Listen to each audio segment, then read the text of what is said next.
7 years ago, a rancher named Colton Marsh lost the one thing that made him feel alive. Tonight, that same thing walked back into his life covered in scars, wearing another man's brand, and carrying a secret big enough to burn down an entire valley.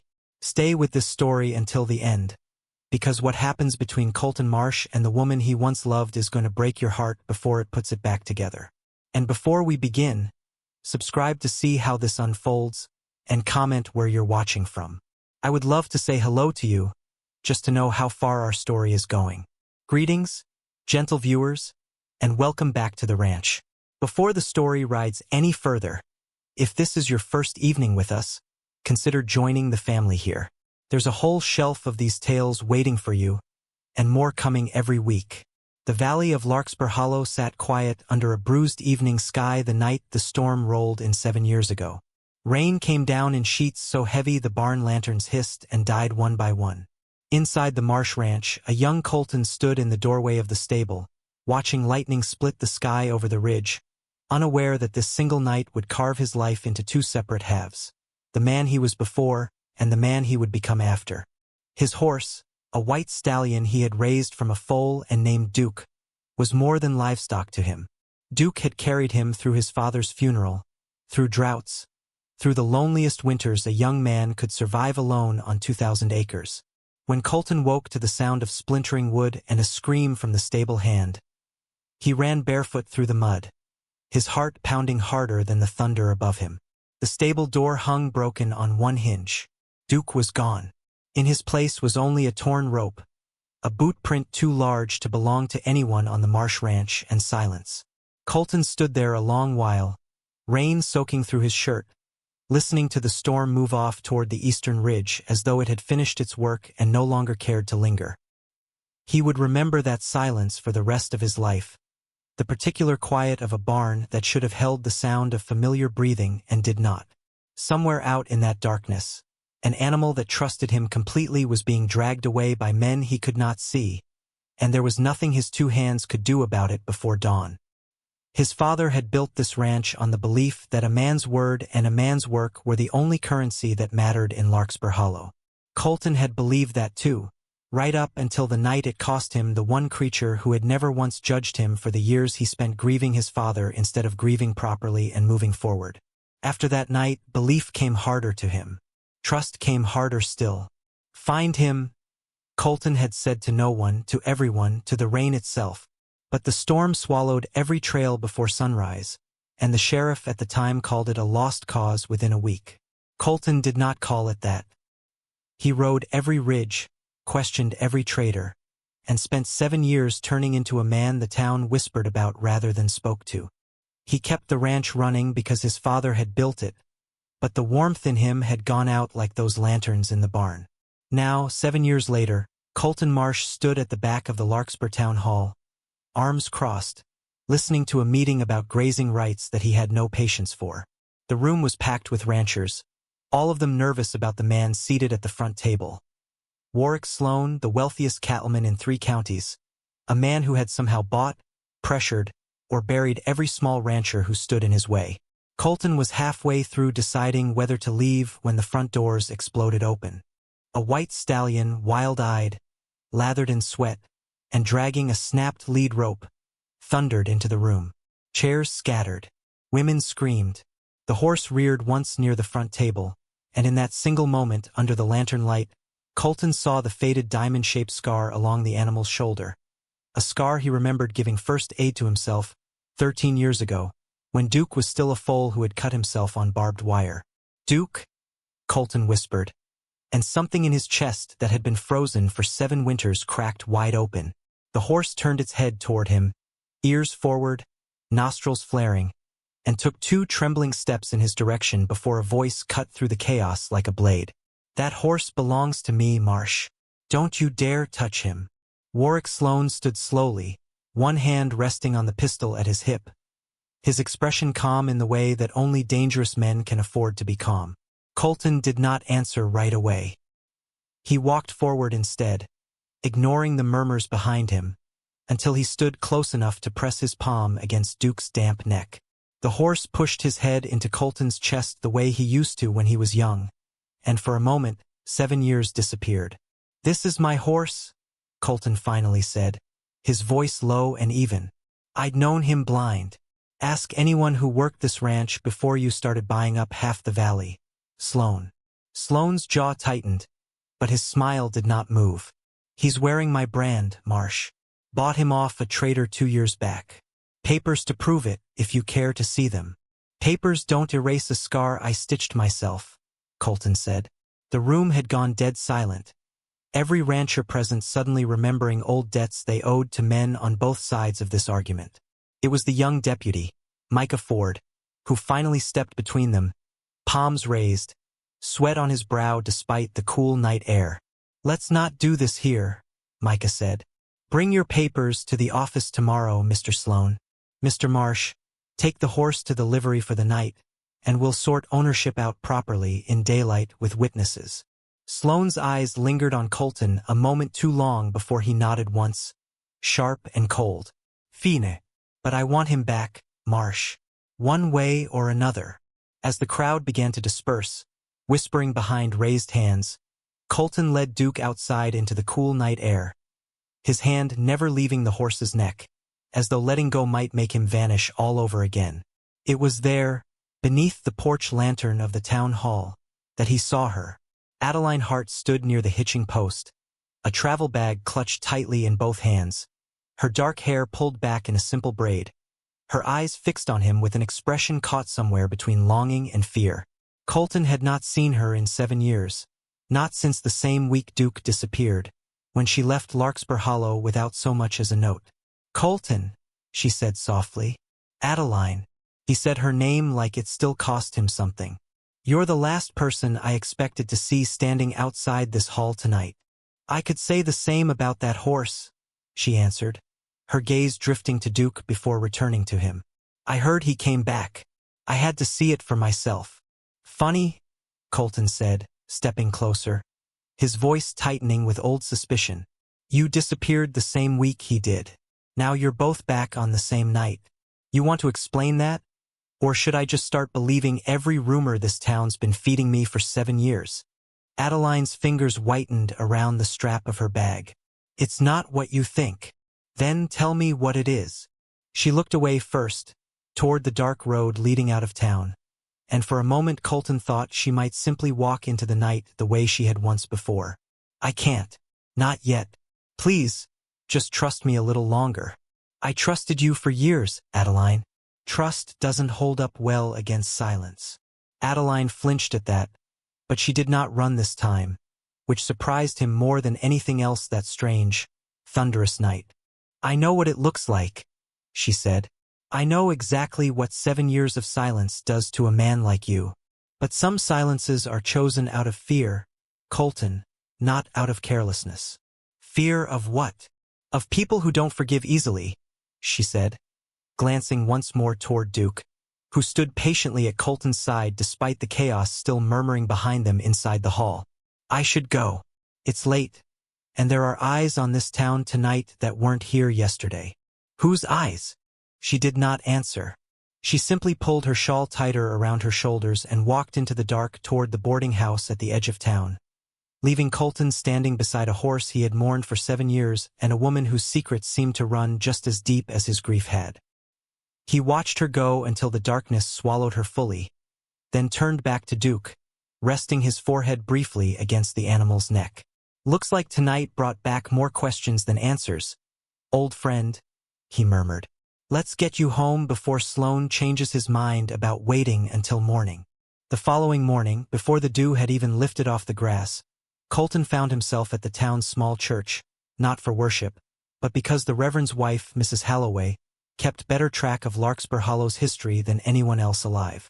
She had buried half the valley's dead and baptized the other half, and she remembered every name, every debt, and every quiet tragedy that had passed through her husband's small chapel over the decades. "You're asking about the Hart family," she said, setting down her mending the moment Colton mentioned Adeline's name. "Poor girl. Lost her mother young, then lost her father not long after you lost that horse of yours. Folks said it was an accident, a fall from his own animal out past the ridge road. But I never did believe accidents came that convenient for a man who just started asking uncomfortable questions about Mr. Sloane's cattle counts. You think Sloane had something to do with it?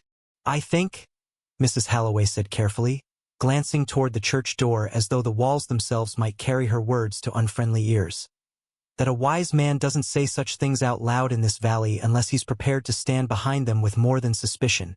Colton thanked her and left with more questions than he had arrived with, the pieces of a much larger picture beginning to arrange themselves in his mind, still incomplete, but no longer just an old man's grief chasing shadows in the dark. Colton walked Duke back to his ranch that night rather than leave him at the livery, unwilling to risk Sloane's men slipping in under the cover of darkness. The old ranch hand, Abel Whitfield, who had worked the marsh land since before Colton was born, met them at the gate with a lantern and a look of disbelief on his weathered face. "Lord Almighty," Abel breathed, running a hand down Duke's flank. "It really is him. Look at these scars, boy. Someone's worked this horse hard and mean." Duke's ribs showed more than they should have. There were old whip marks along his hindquarters, and a limp in his back left leg that had not been there 7 years ago. Colton's hands shook as he examined the damage, anger rising in him hotter than anything he had felt in years. "Someone did this to him," Colton said quietly. "Someone starved him, beat him, and dared to slap a brand on his hide like he was never anything more than property." "You think it was Sloane's men?" Abel asked. "I think Sloane's had him longer than 2 years," Colton said. "I think he's had him the whole time." Abel was quiet for a moment, working a piece of leather between his fingers the way he always did when he was thinking hard. "There's been talk, Colton. Rumors that Sloane's been buying up land through threats, not offers. Rumors that old man Whitcomb's herd went missing right before Whitcomb sold his ranch dirt cheap and left the valley overnight. Rumors don't hang a man." "No," Abel agreed, "but they might tell you where to start looking."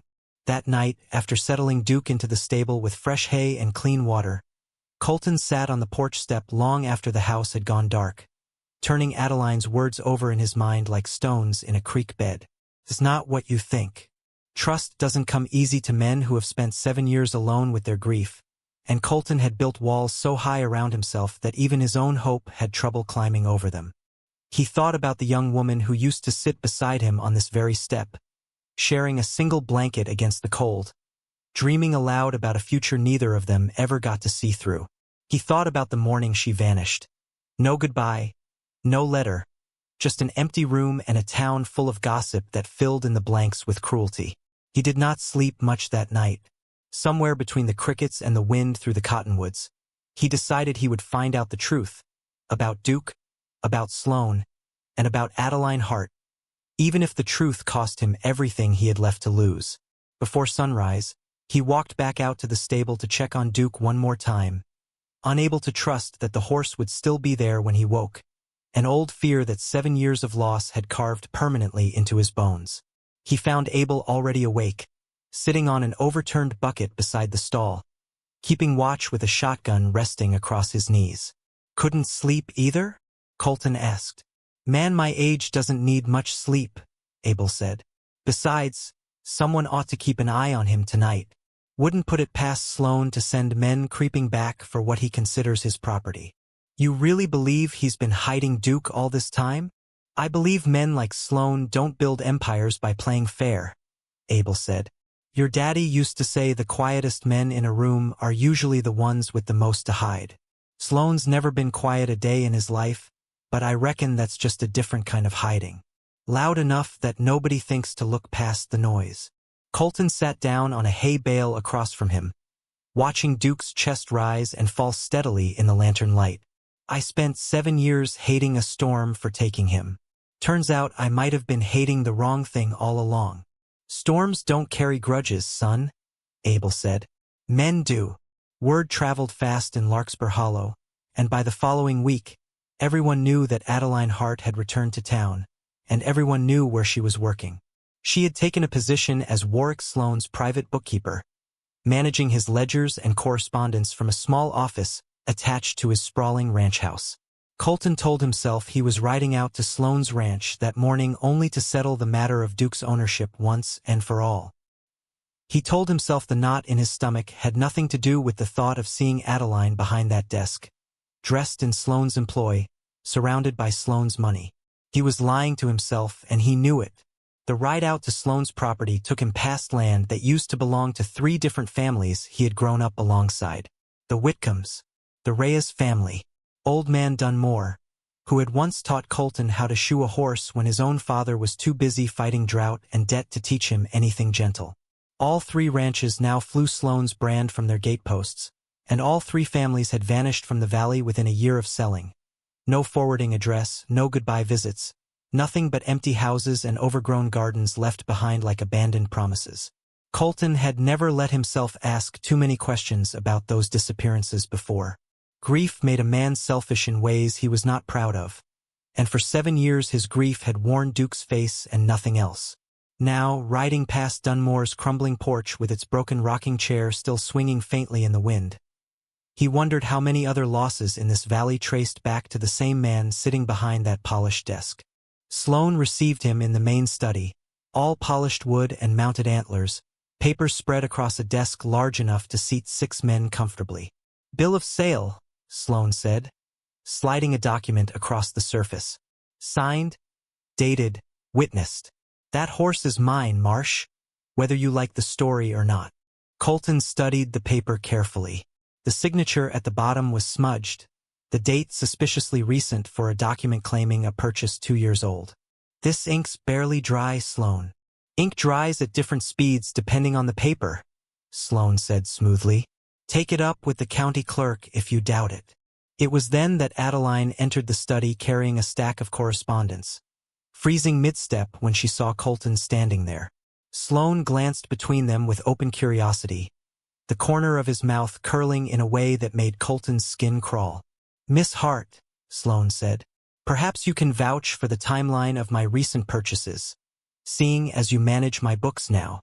Adeline's eyes met Colton's for a brief, painful second before dropping to the floor.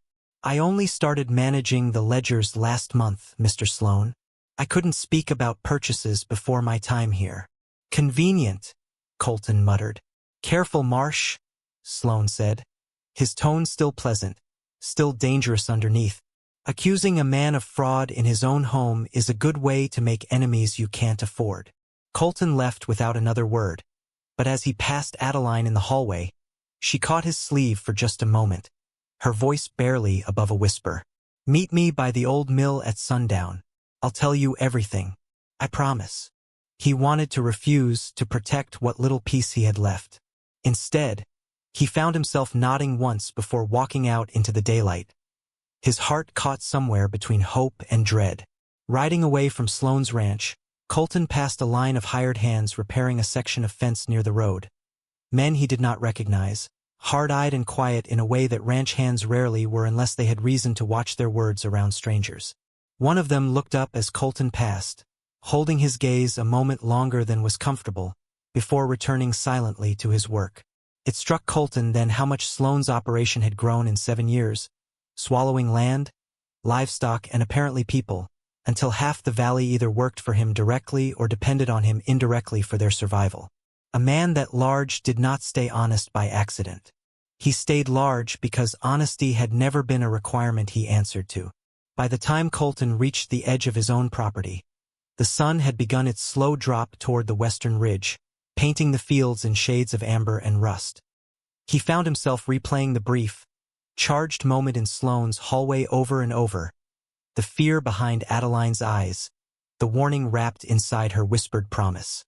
Whatever she was protecting herself from, it frightened her more than losing him a second time, and that thought alone was enough to keep him riding toward the old mill come sundown, no matter how many warnings his own caution tried to raise. The old mill on the edge of Larkspur Creek had been abandoned for years, its will rusted still, its walls leaning slightly with age. Colton arrived before sundown and waited, watching the orange light stretch long shadows across the water, wondering if Adeline would actually come or if this was one more disappearance waiting to happen. She arrived just as the sun touched the ridge, her shawl pulled tight against the evening chill, her eyes red-rimmed as though she had been crying in private for longer than she wanted anyone to know. "I need you to listen without interrupting," she said.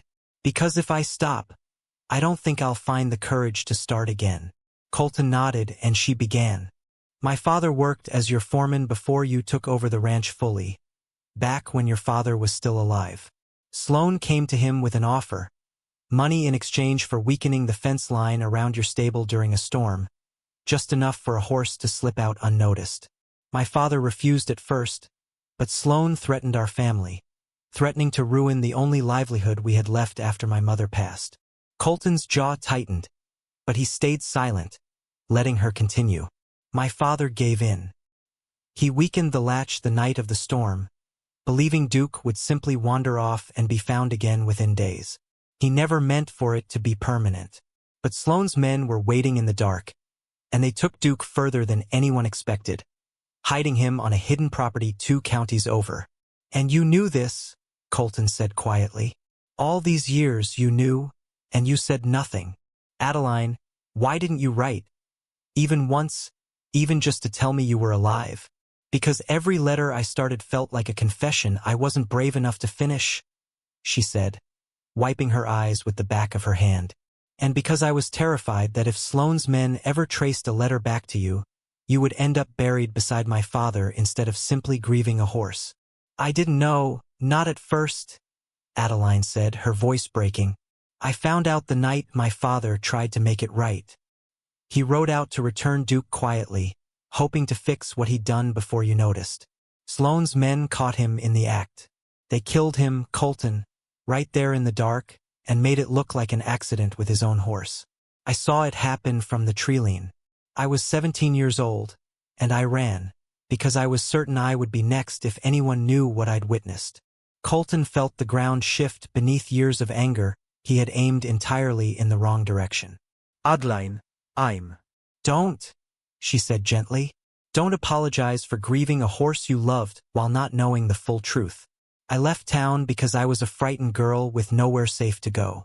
I've spent 7 years working for a federal land inspector out of Cheyenne, gathering whatever proof I could find against Sloane from a distance.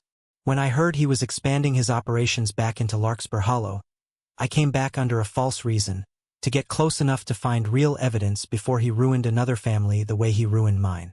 The creek beside them ran dark under the last of the daylight, and for a long moment neither of them spoke, the weight of 7 years settling quietly between them like dust after a long ride.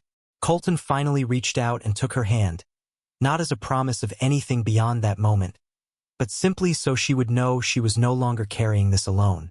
You should have come to me the second you got back into this valley, he said. I was afraid you'd either hate me or get yourself killed trying to protect me, she admitted. Both outcomes terrified me equally. And now I think I was wrong to carry this by myself for so long, Adeline said. I think grief made cowards of both of us in different ways. Then let's stop being cowards, Colton said. Together, this time. The revelation settled over Colton like a slow, cold rain, washing away 7 years of misplaced grief only to replace it with something sharper. Purpose. He looked at Adeline now not as the woman who abandoned him, but as the girl who had survived something unspeakable and carried the weight of it alone for far too long. You should have told me sooner, he said, though the anger in his voice had softened into something closer to sorrow. Would you have believed me? She asked. A grieving man, half out of his mind over a missing horse, being told the wealthiest rancher in 3 counties murdered my father? You'd have gotten yourself killed trying to prove it without evidence. She was right, and they both knew it. So what do we do now? Colton asked. We found the evidence properly, this time together, Adeline said. Sloane keeps a second ledger, separate from the one I manage publicly. I've seen him lock it in the study safe more than once. It details every land deal he's forced through threats, every payment made to silence witnesses, every rancher he's driven out of this valley illegally. And you think we can get to it? I think you have something Sloane wants, Adeline said, glancing toward the ranch behind Colton's shoulder. Duke, as long as that horse is under your roof, Sloane has a reason to keep coming to you, keep negotiating, keep making mistakes out of impatience. Men like him don't stay careful when something valuable slips through their fingers. Over the following days, Colton and Adeline built a fragile partnership out of stolen moments and careful planning. Abel kept watch over Duke at the ranch, nursing him back toward health with patience and grain in gentle hands, while Colton rode into town under the excuse of settling ownership disputes, gathering statements from other small ranchers who had quietly lost land or livestock to Sloane's schemes over the years.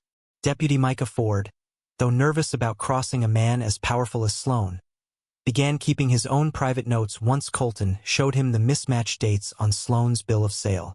"If even half of what you're telling me is true," Micah admitted one evening, "this goes beyond a sheriff's office. This needs a federal marshal, and it needs undeniable proof." "Then let's get him his proof," Colton said. Late one night, working by a single candle in the ranch kitchen, Colton found himself watching Adeline as she cross-referenced dates and names on a borrowed sheet of paper, her brow furrowed in concentration, the same determined expression she used to wear as a girl solving arithmetic problems on the porch. 7 years had changed her, hardened her in places, but the woman underneath was still someone he recognized, still someone his heart had never fully let go of, no matter how hard he tried to convince himself otherwise. "You're staring," Adeline said without looking up. "Force of habit," Colton admitted. "I used to stare at you a lot, back when things were simpler." She finally looked up, something soft flickering behind her tired eyes. "Things were never simple, Colton. We were just young enough not to notice the storm coming." In the days that followed, their partnership grew into something steadier than either of them expected. Adeline taught Colton how to read the patterns hidden inside Sloane's public ledger. Small inconsistencies that meant nothing to an untrained eye but told an entire story of fraud to someone who knew where to look.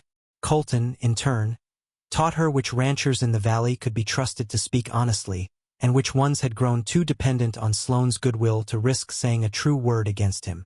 One afternoon, while comparing notes at the kitchen table, their hands brushed, reaching for the same page, and neither of them pulled away as quickly as good sense might have suggested. Abel, passing through with an armful of firewood, pretended not to notice, though the smile tugging at the corner of his mouth suggested otherwise. "You two keep looking at each other like that," Abel said, dropping the wood by the hearth. "And folks in town are going to start talking about more than just a stolen horse." "Let them talk," Colton said, surprising even himself with how easily the words came. Adeline said nothing, but the faint color rising in her cheeks spoke plainly enough for both of them. One evening, their work finished earlier than usual, Colton found Adeline standing near the corral fence, watching Duke move slowly through the pasture in the fading light. His limp noticeably improved after weeks of Abel's careful tending. She did not hear Colton approach until he was standing beside her, close enough that their shoulders nearly touched. "He trusts easily for an animal who's been through so much," Adeline said quietly. "He always did," Colton said. "Some creatures come into the world generous with their trust and never quite lose the habit, no matter how many people give them reason to." "Is that a compliment or a warning?" "Maybe both," Colton admitted, and for the first time in longer than he could remember, a small, genuine smile pulled at the corner of his mouth. "I used to think losing him 7 years ago taught me never to trust anything that easily again. Lately I'm starting to think I only ever stopped trusting people. Never animals. Never really the land. Just people." Adeline turned to face him fully, the last light of evening catching the curve of her cheek, and for a long moment neither of them spoke, the air between them charged with everything unsaid across 7 long years of separation. "And now?" she asked softly. "Now I'm finding it easier than I expected," Colton said. "To trust you again." He reached up and brushed a loose strand of hair from her face, his fingers lingering a moment longer than necessary against her cheek, and when she leaned into the touch rather than pulling away, something unspoken finally settled between them, gentle and certain in a way that needed no further words that night. The moment stretched, tender and unhurried, before the distant sound of Abel calling them in for supper broke the spell, and they walked back toward the house together, close enough that their hands brushed once more with every other step. Sloane, sensing the shift in Larkspur Hollow's quiet loyalties, did not wait long to act.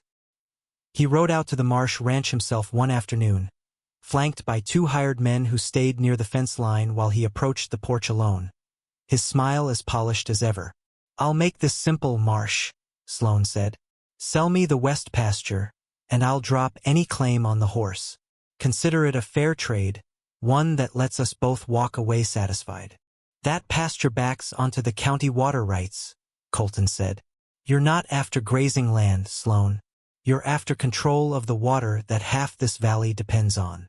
Sloane's smile thinned. "Careful how loud you say things like that. Or what? You'll have your men burn my barn like you burned Whitcomb's fences? You'll threaten my hands the way you threatened Adeline's father before you killed him." The air went still. Sloane's expression did not change, but something behind his eyes went cold and calculating.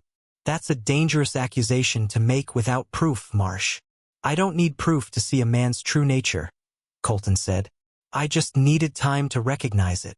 Sloane turned to leave, then paused at the bottom of the porch steps, his voice dropping into something quieter and far more threatening. "You should keep a closer eye on that pretty bookkeeper of mine. People who dig too deep into other men's business have a habit of disappearing in this valley. Ask her father if the dead could talk." Colton's hand went instinctively to his belt, though he forced himself to stay still, unwilling to give Sloane the satisfaction of a reaction he could later twist into a story of his own. He watched the man ride away, dust rising behind his horse's hooves, and felt the full weight of the danger they had walked themselves into.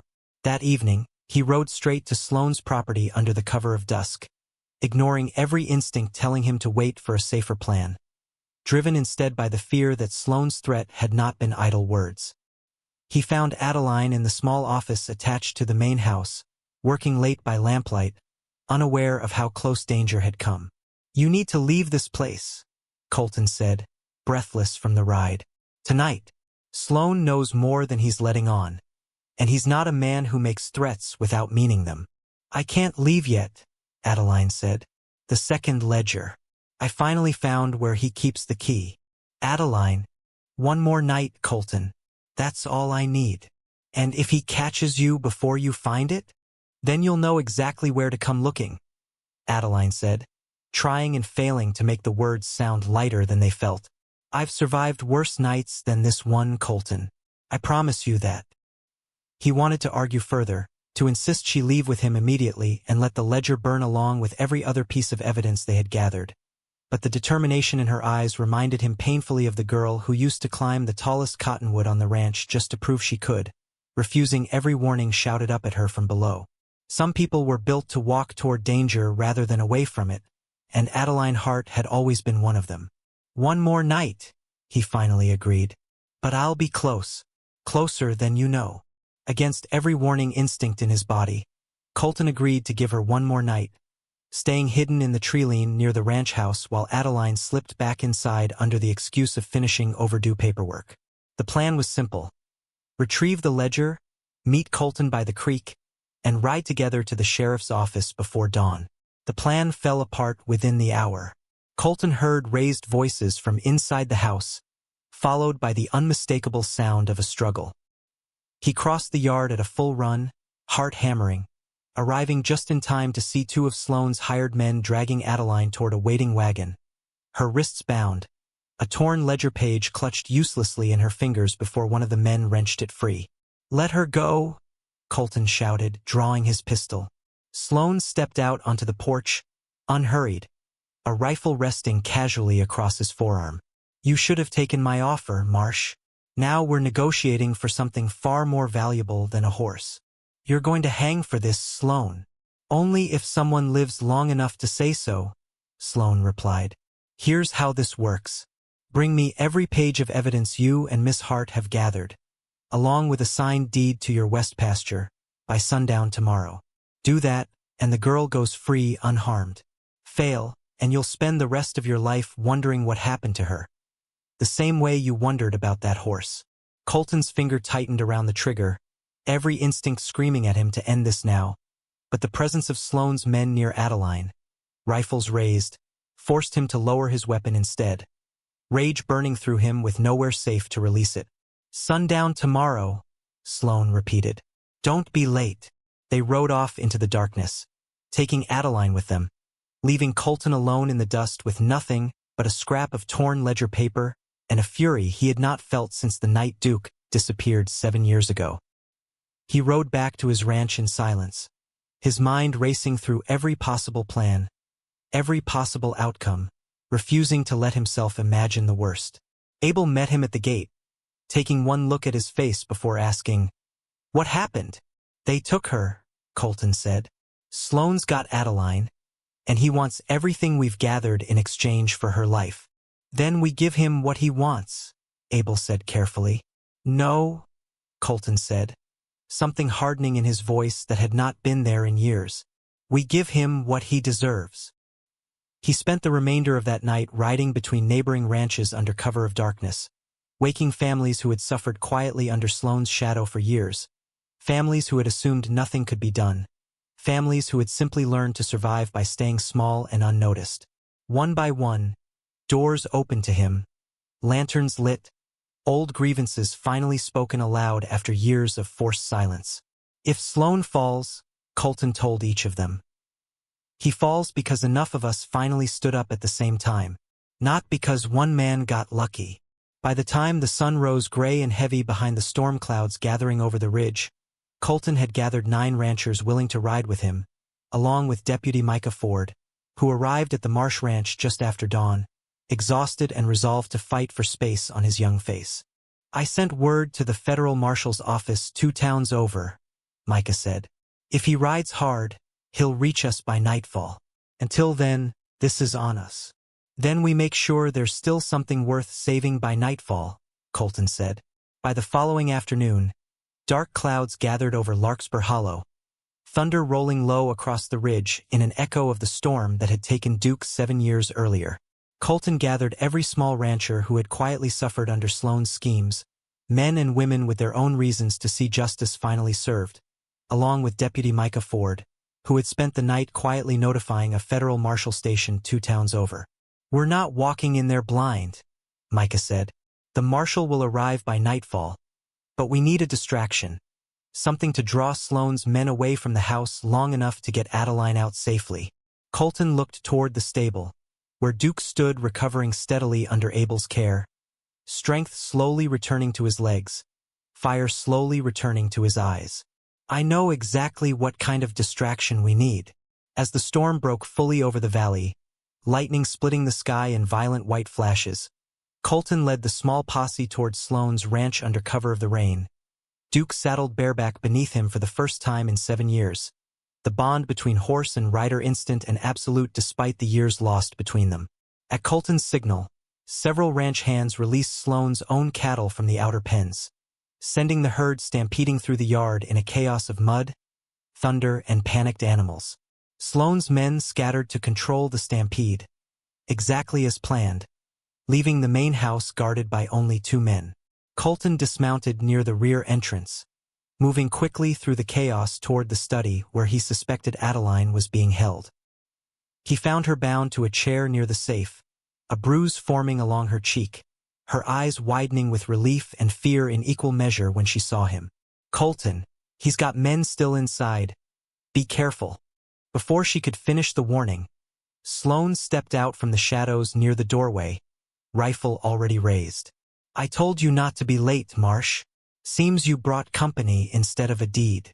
Behind Colton, one of Sloane's remaining guards lunged from a side hallway, and it was Adeline, still bound to the chair, who threw her full weight sideways into the man's legs, sending him crashing into a bookshelf hard enough to knock the wind from him and the pistol from his hand. Colton spun, kicked the weapon out of reach, and turned back just in time to see Sloane raising his rifle once more. "The only thing I'm signing today is your arrest warrant," Colton said, stepping fully between Sloane's rifle and Adeline's chair. Outside, thunder cracked directly overhead, rattling the study windows, and for one suspended heartbeat nobody in that room moved at all. 3 lives balanced on the edge of a single decision Sloane had not yet made. "Lower the rifle, Sloane," Colton said again, steadier this time. "There's a whole valley outside that door who's done being afraid of you. You think 9 frightened ranchers and 1 green deputy scare me, Marsh? I think a man who needs 2 hired guns to control a woman with a ledger was never as strong as he wanted this valley to believe." Sloane's finger tightened on the trigger just as a gunshot rang out from the doorway behind him, splintering the wooden frame near his shoulder and forcing him to stumble sideways in surprise. Deputy Micah Ford stood in the doorway, smoke curling from his own pistol, his hands trembling but his aim steady. "Drop the rifle, Sloane. I've got a federal marshal riding in behind me, and half this valley ready to testify against everything you've done."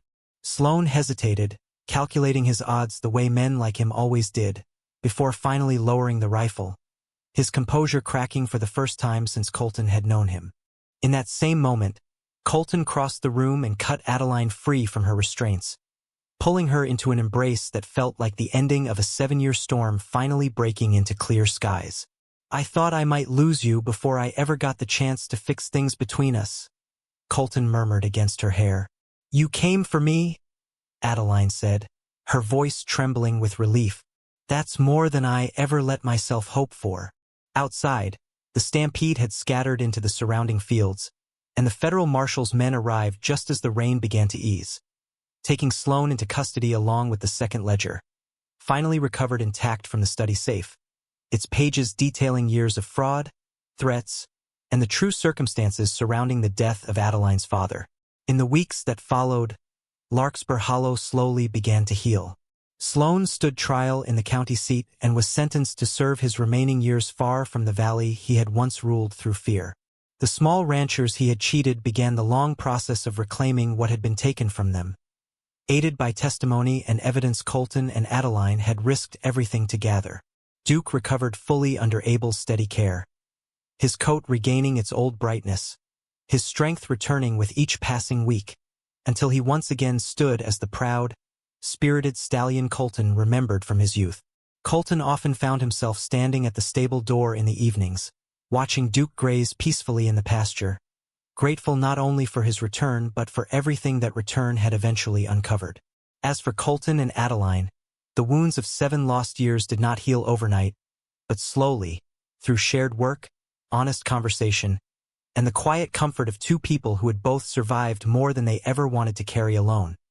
Something new began to grow between them, sturdier and more honest than what they had left unfinished all those years ago. One evening, sitting together on the same porch step, where they once shared a single blanket as children barely old enough to dream about the future, Adeline rested her head against Colton's shoulder as Duke's silhouette grazed peacefully beyond the fence line under a calm, star-filled sky. "Do you think we're finally past it?" she asked quietly. "Everything the last 7 years took from us?" "I think some things you don't get back the same way you lost them," Colton said. "But I think what's left standing after a storm like that is usually worth more than what it took." Adeline smiled softly, watching Duke's white coat catch the moonlight. "Then I suppose we build from here." "Together," Colton agreed. "This time together." Spring came early to Larkspur Hollow that following year, the fields greening faster than anyone could remember, as though the valley itself had exhaled after holding its breath for the better part of a decade. Colton and Adeline were married on the same ranch where they had once shared a single blanket as children, Abel standing proudly beside Colton as his witness, Mrs. Halloway's husband presiding over vows spoken beneath the same cottonwood tree that had watched over the Marsh family for 3 generations. Duke stood saddled nearby throughout the ceremony, decorated simply with wildflowers woven into his mane by ranch children who had grown up hearing his story told and retold around campfires until it had become something close to legend. When the ceremony ended, Colton lifted Adeline onto Duke's back before mounting behind her, and together they rode once around the gathered crowd of neighbors, friends, and reunited families. The same valley that had once been ruled by fear now filled instead with laughter carried on a warm spring wind. Deputy Micah Ford, promoted to full sheriff within the year following his testimony against Sloane, stood near the fence line that day, raising his hat respectfully as the couple passed. The Whitcombs, the Reyes family, and Old Man Dunmore had all returned to reclaim what remained of their land, rebuilding slowly with help from neighbors who finally understood the cost of staying silent, while a single man grew too powerful to challenge alone. Years later, when their own children asked about the scar along Duke's shoulder or the old, faded ledger kept carefully in a locked drawer of their study, Colton and Adeline would tell the story together, trading pieces of it back and forth the way only 2 people who lived through the same storm truly could. They never softened the hard parts, the fear, the grief, the years of silence that nearly cost them everything. They believed their children deserved the whole truth, the same way this valley had finally deserved it too. And that is how a stolen horse, a broken heart, and 7 long years of silence finally led 2 people back to where they always belonged. If the story moved you, if you found yourself hoping for Colton and Adeline the way I did while writing it, let me know in the comments below. Subscribe to see how this unfolds in the next story, and comment where you're watching from. I would love to say hello to you, just to know how far our story is going.